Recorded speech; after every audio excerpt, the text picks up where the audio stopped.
Sou completamente contrário à frase dita, às frases ditas, ao discurso dito pelo presidente Barroso, tá?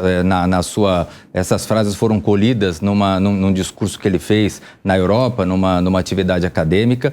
Eu sou completamente contrário a qualquer tipo de regulação da mídia, seja a mídia convencional, através dos meios de comunicação, de radiodifusão, da mídia impressa e tudo mais, bem como das redes sociais. Ao meu ver, é importante, é uma garantia constitucional a livre manifestação, a liberdade de divulgação de ideias e pensamentos, e que qualquer pessoa que assim o faça, que emita suas opiniões, emita suas ideias, seus conceitos, venha eventualmente a ser questionado judicialmente e a eventualmente ter que arcar com algum tipo de penalidade por conta disso. Fabiano, qual é a sua opinião? Você quer voltar para a pauta anterior, mas ministro na Europa?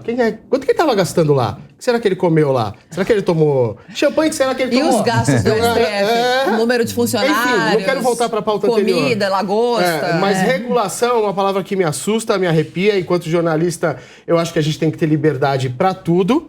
Tem que falar o que pensa, sim. É claro que tem que ter consequência, né? O meu limite... Gente, isso é uma coisa muito básica que o meu pai me ensinou lá de criancinha, né? A minha liberdade termina quando a sua começa. Então, se eu te respeitar, você me respeita também. Tá tudo certo. Se eu faltar com respeito a você, a gente vai ter que ter um ajuste. Concorda comigo? Só que eu tenho o direito de falar, mas eu tenho também o dever de enfrentar a consequência. Agora, não é um governo que vai dizer o que eu posso falar, me proibir de falar o que eu penso em qualquer que seja o veículo.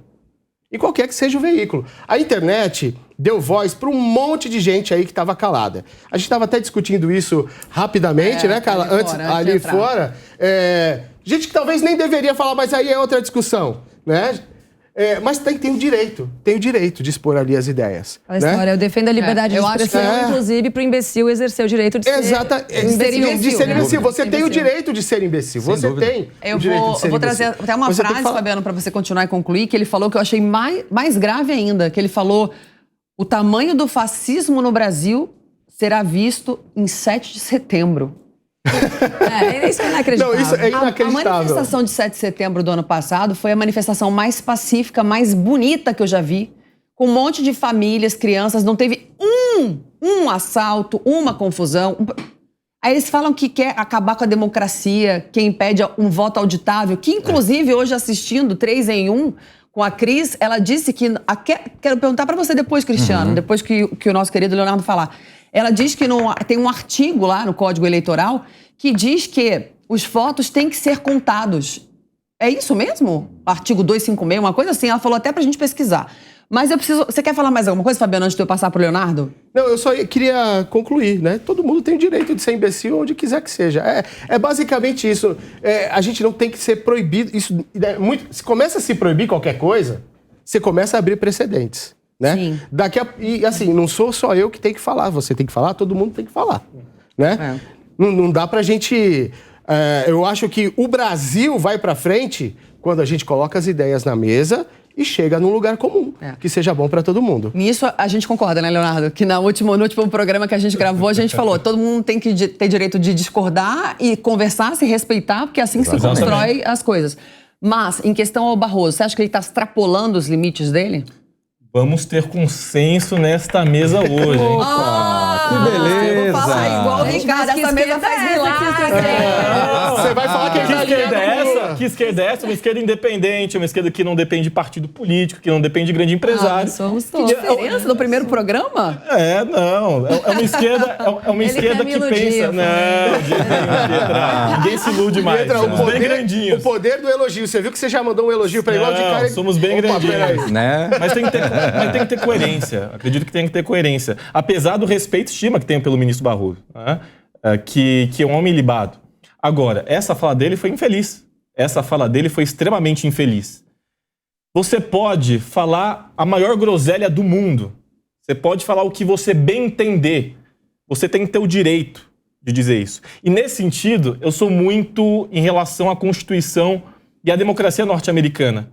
Eu acredito muito na liberdade de expressão. Inclusive, eu também. Me deixa abismado uma certa esquerda, uma esquerda de classe média, branca, que não está na periferia, que não está na cidade de Tiradentes, que não está em Parelheiros, que não está na Brasilândia, e que adora um discurso puramente identitário, que serve como uma cortina de fumaça.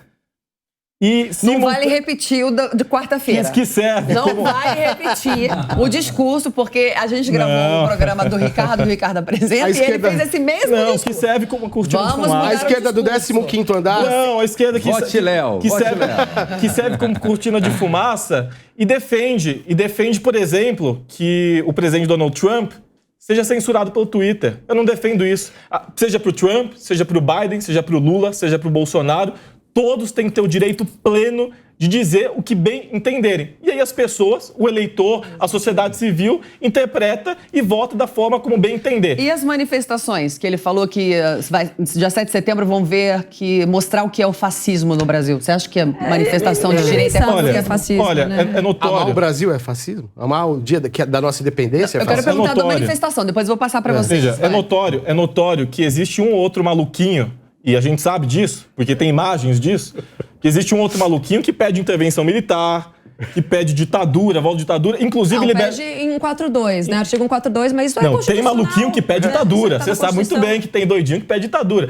Inclusive, liberdade de expressão... Me espanta essa esquerda do Leblon, porque liberdade de expressão sempre foi um princípio que a esquerda defende, que o campo progressista defende. Nós ficamos mais de 20 anos sob um regime ditatorial no Brasil, onde houve sim censura, onde houve sim tortura, e a esquerda sempre defendeu a liberdade de expressão. Então, eu não sei por que, quando convém para certa parte da esquerda brasileira, esse discurso tem que ser jogado no lixo. Não, a liberdade de expressão, ela é um direito e tem que ser resguardado por tudo e por todos. Você não é da esquerda, não. A esquerda não defende liberdade de expressão, não. E aí, só vou dar um adendo aqui. Bom, a função do STF é servir como um guardião da nossa Constituição federal, né? Então, em que momento ele está enquadrando aí um crime para ele estar sendo um guardião, né? Em que momento o Barroso achou que seria cabível ele falar em cerceamento de liberdade de expressão nas mídias ou através de manifestações, né? Porque isso sequer consta na nossa Constituição. Se o trabalho do STF é só garantir, né, que as leis estejam sendo cumpridas, que lei é essa que ele criou da cabeça dele, de Nárnia, né, que ele acha que ele tem esse direito de falar que não, segundo a lei, vocês não podem falar esse tipo de coisa, porque isso não tem na Constituição. A Constituição tem os crimes contra a honra, né, que a gente sempre fala, calúnia, difamação e injúria. Né? Então não tá rolando isso, não tá rolando. Então eu não sei o que ele tá arrumando de treta aí para querer defender uma coisa que não tá acontecendo e sequer existe na Constituição. Cristiano, você não acha que eles estão exagerando um pouco? Os ministros do STF não deviam só falar nos autos? Olha, Carla, eu sou totalmente favorável, eu sempre que posso manifesto essa posição de que eu sou saudoso de um tempo onde o judiciário se manifestava só nos autos. Ao meu ver, é função do judiciário, é função dos órgãos públicos que promovem a investigação dos processos, como o Ministério Público, como a Polícia Civil, que as manifestações sejam manifestações sempre oficiais no processo e não se envolvam em qualquer tipo de manifestação, em qualquer tipo de assunto. Senão, com isso você acaba levando, muitas vezes, a ter questionada a legitimidade daquele poder e, muitas vezes, entrando num debate político que realmente não leva a nada, não tem interesse nenhum para o país do ponto de vista institucional. Fabiano, vou repetir a frase, porque é de causar arrepio. 7 de setembro pode mostrar o tamanho do fascismo no Brasil. Gente, é incrível isso, né? É amar o seu país, amar sua bandeira, a terra. Fala pra mim, na história, quantas e quantas lutas houve pela terra, em defesa da sua terra, em defesa da sua dignidade, né? Tem filme disso, William Wallace, enfim, eu posso citar 50 mil exemplos. Agora, alguém vem dizer pra mim que eu não posso sair com a bandeira, que eu não posso dizer viva o Brasil, porque o meu presidente fala isso também. Não fala em bandeira, que nós já tivemos um episódio da bandeira esses dias, né? Porque o meu presidente fala isso também. Gente, ser patriota é das antigas, entendeu? Ser patriota é das antigas, não começou há 4 anos, não. Entendeu? Não começou há 4 anos. Se a gente for... Aliás, só um detalhezinho. Se a gente for resgatar as imagens da posse do condenado Lula, né? As imagens, as fotos, eu quero que você me diga quantas bandeiras tinha do Brasil quando ele estava subindo a rampa. Não tem da Marielle, tem do Che Guevara. E quantas bandeiras tinha do PT? Brasil. Tá? Agora, o dia que chega um cara que fala assim, não, gente, vamos cuidar da gente, vamos cuidar do nosso país, vamos cuidar dos nossos interesses. Fascista. Gente, pelo amor de Deus. Eu não sei se eu sou muito velho, entendeu? Não sei se eu sou muito velho, porque no meu tempo, a gente ia pra escola, a gente cantava o hino nacional antes de entrar na aula. Sim, eu também. Sim, né? também. A gente cantava o hino nacional. E não tinha problema nenhum. A gente tinha aula de cívica. OSPB, Organização Social e Política Brasileira. Maravilhoso. Né? Hoje em dia, gente, tem cara saindo da faculdade de jornalismo que não sabe a diferença entre Estado, município e União. Né? Leonardo, pra gente ir pro break. Isso aí é da idade de vocês, né? Eu, nos meus 20 anos de idade... Você tem 20? No alto dos meus 20 anos de idade... Tá vendo que beleza? Um neném... Eu não tive na escola, nem tenho na universidade Educação Moral e Cívica. Mas o que eu vejo que é o grande mal e que vem contaminando todo o debate é essa espetacularização. É juiz... É ministro, é desembargador querer aparecer em televisão, querer dar opinião política, querer ter viés. Quando começou isso, pronto, acabou. Desceu o nível demais. Então, o que nós precisamos é que, como disse meu caro amigo egresso da Universidade de São Paulo, Cris, que os nossos ministros, os nossos juízes, os nossos desembargadores atentem-se aos autos e não a dar entrevistas e não a fazer espetáculo e nem querer ser estrelinha em televisão, rádio e afins.